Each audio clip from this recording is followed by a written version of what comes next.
Hi everyone, this video is just going to be a quick reminder of the nucleophilic addition mechanism.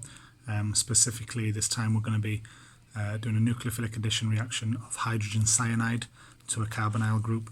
Now the carbonyl group is anything that has a C double bond to oxygen like that. So I'm going to specifically just start with a very simple one, which is just a CH3 on either side of our carbonyl group. So, as a reminder, 3 carbons in your longest carbon chain, so that's going to be a prop. We've got a ketone group in the middle there, so that is propanone. Alright, and I'm looking to add hydrogen cyanide. Now the formula of hydrogen cyanide is HCN, okay, and something you should know about hydrogen cyanide is that it is a weak acid.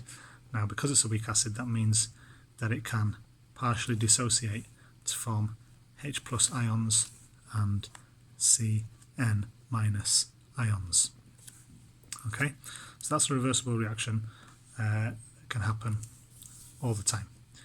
This is helpful because that gives us our nucleophile. The Cn minus is the nucleophile, which is going to add to our propanone.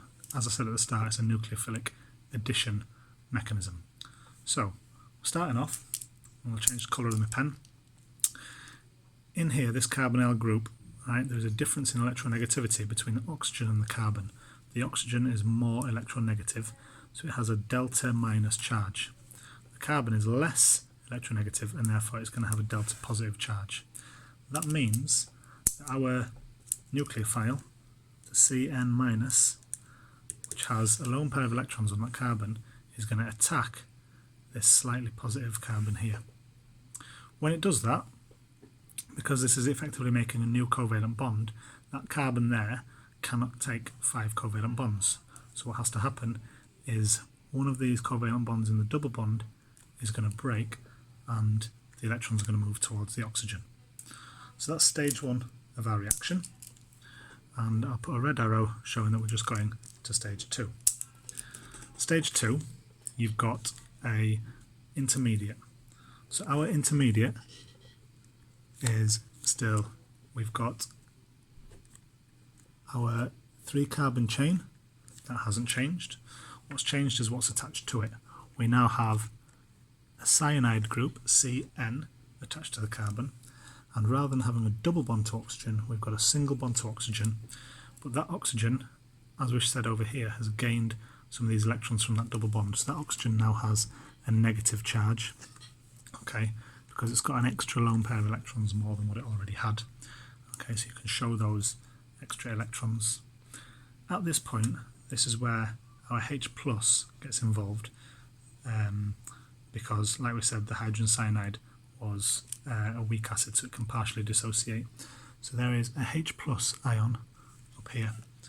What happened then is that the negative charge from the oxygen will go towards that positive charge. Movement of electrons, a curly arrow is always movement from a negative charge towards a more positive charge, and therefore your final stage of the reaction is your product, which just looks like this. You've got your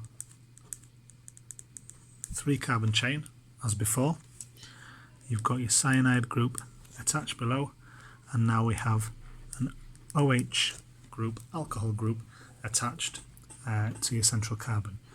This product, this type of substance with a hydroxide group and a cyanide group, is called a hydroxynitrile. This is your nitrile group, so it's now a hydroxynitrile.